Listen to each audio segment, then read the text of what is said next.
Bienvenidos, bienvenidas a Aquí América, el espacio de France 24 dedicado a contar las historias de nuestro continente. Soy Martín Bustamante y hoy nos vamos a concentrar en las rutas del narcotráfico en nuestra región, tema central de la política exterior de Estados Unidos hacia el continente en este momento. Comenzamos.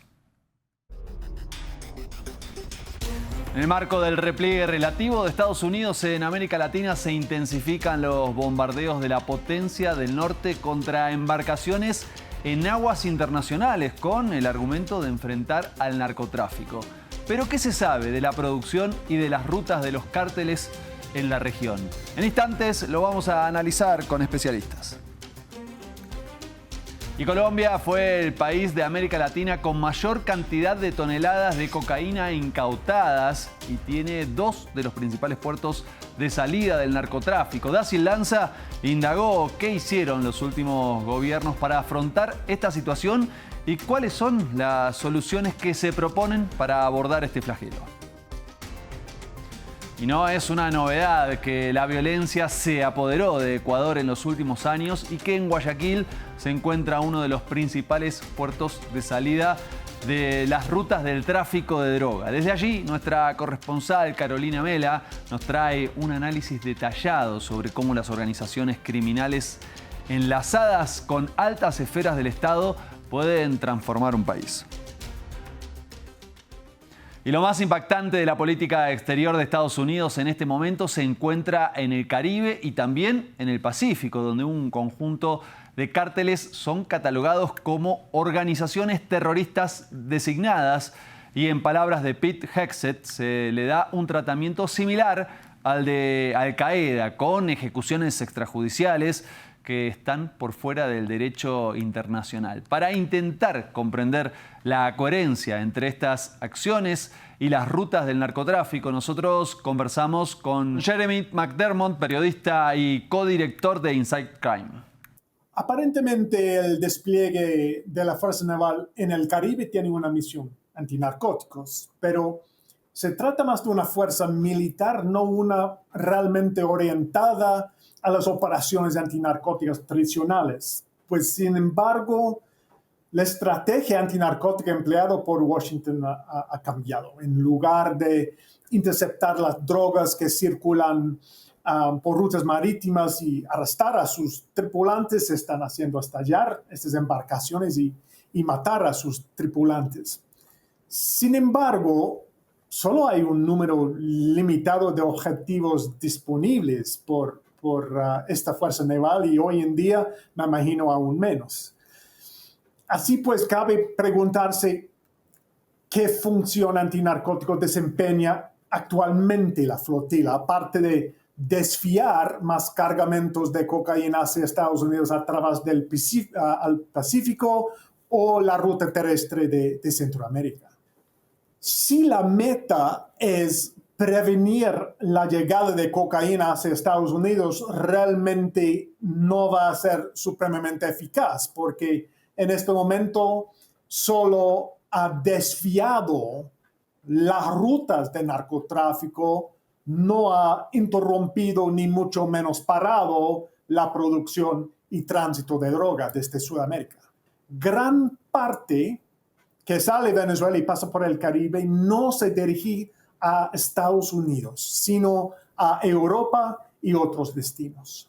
Escuchábamos a Jeremy McDermott, periodista y codirector de Inside Crime, un centro de pensamiento dedicado a estudiar el crimen organizado en América Latina. Y Jeremy también detalló cómo es la producción y la circulación de sustancias ilícitas en la región. El principal productor de cocaína es de lejos Colombia y también es, pues cabe más de 80% de las drogas que llega a Estados Unidos. Entonces, Colombia número 1, número 2 es el Perú y número 3 Bolivia. Y el hecho que vale la pena recordar es que la ruta principal es por el lado Pacífico, no por el lado del Caribe. Por eso uno tiene que preguntar si esta armada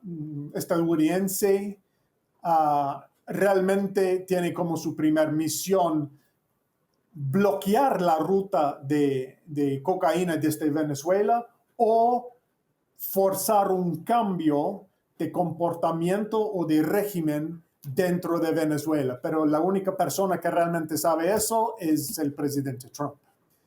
Pues sobre las embarcaciones, los detalles de los ataques han sido muy vagos. Logramos localizar a las familias del primer ataque a principios de septiembre desde San Juan de Unare en el estado de Sucre, en Venezuela, que se dirigía a Trinidad y Tobago con 11 personas a bordo. En primer lugar, las embarcaciones de ese tamaño no se utilizan para transportar drogas directamente a Estados Unidos. Y en segundo lugar, las tripulaciones habituales de una lancha rápida de narcotráfico es 2 o 3 personas, tal vez máximo 4. Entonces es probable que esta embarcación, y eso fue confirmado por nuestras fuentes en Venezuela, fue una embarcación de contrabando, utilizado por transportar contrabando entre Venezuela y, en este caso, Trinidad y Tobago. Pues eso no significa que si hubiera drogas a bordo, que no se hubieran transferido a otras embarcaciones en camino a Estados Unidos, pero esta embarcación no tenía destino a Estados Unidos. Tal como decía recién Jeremy, en Colombia se ubica la principal zona productora de cocaína y también 2 puertos claves para estas rutas. Hablamos del de Santa Marta, que está en el Caribe, y el de Buenaventura, que se ubica en el Pacífico. Un flagelo histórico y estructural que está azotando al país cafetero y frente al cual las propuestas para enfrentarlo son diversas. Una complejidad sobre la que profundizó Dacil Lanza. La mirada de Estados Unidos se vuelve a posar en Colombia. Desde la guerra contra las drogas, pasando por el Plan Colombia, Washington impulsó diversas estrategias para lo que define como la lucha contra el narcotráfico. Ahora Trump desertificó a Colombia y ya bombardeó 2 lanchas en el Pacífico frente a las costas colombianas. Él es un matón, es un mal tipo y ha hecho mucho daño a su país. Colombia lo está pasando muy mal. Fabrican cocaína, tienen fábricas de cocaína. Pero Petro defendió su gestión en la materia. Es muy paradójico que ante la mayor capacidad que ha alcanzado el gobierno colombiano en mi gobierno contra los narcotraficantes tengamos un ataque tan brutal y tan mentiroso, calumniador. Según datos oficiales del gobierno de Colombia, la incautación de cocaína no ha dejado de crecer, partiendo en 2015 de 253,6 toneladas incautadas durante el segundo gobierno de Juan Manuel Santos, pasando por 669,3 toneladas en 2021 en la presidencia de Iván Duque, llegando a 889,2 en 2024 bajo el mandato de Petro, y hasta septiembre de este año iban 771,3 toneladas incautadas.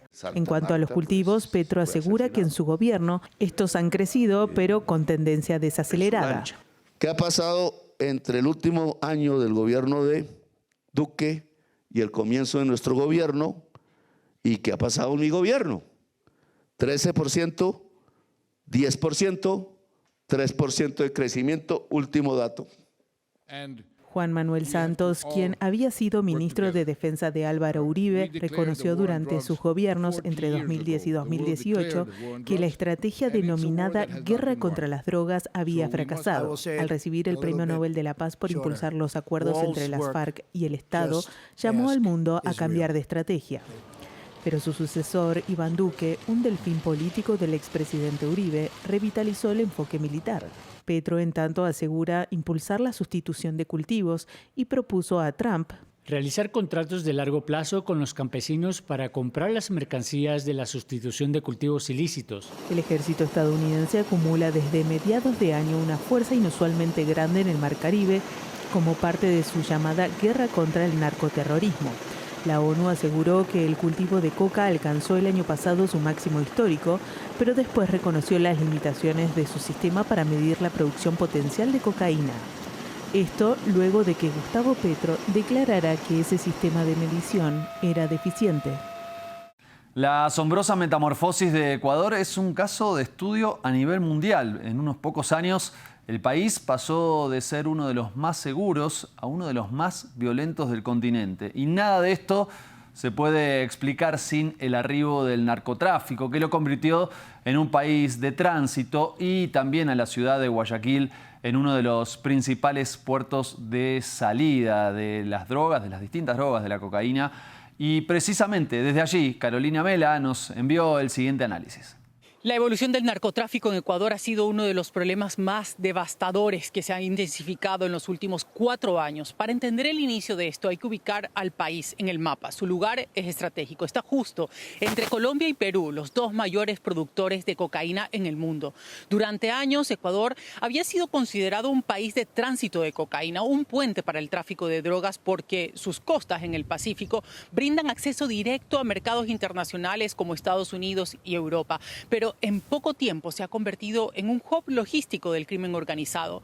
Uno de los tantos instantes en que la violencia estalló fue después del 30 de diciembre de 2020, cuando asesinaron a alias Rasquiña, el líder de la banda criminal más antigua del país, Los Choneros, que mantenía la hegemonía del crimen. Sin su liderazgo, la organización se fragmentó en al menos 5 bandas más, que se convirtieron en enemigas porque tenían los mismos intereses. Esa reconfiguración de liderazgo se determinó en masacres carcelarias, porque muchos de los líderes guardaban prisión y manejaban los negocios ilícitos desde sus celdas, donde el Estado les permitió que conviertan las cárceles en sus centros de operaciones.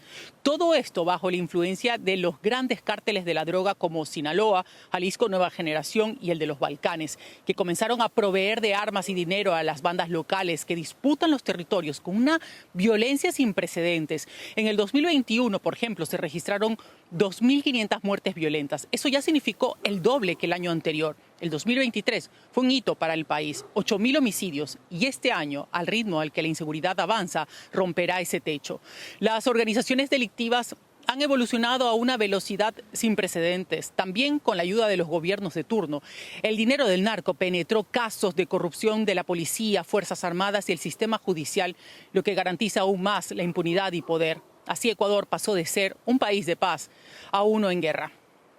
Hoy hablamos bastante de Colombia, pero nos vamos a despedir en este caso con imágenes de Santiago Monroy García, biólogo y fotógrafo premiado por su retrato del oso andino emergiendo de las sombras del bosque de la cordillera de los Andes.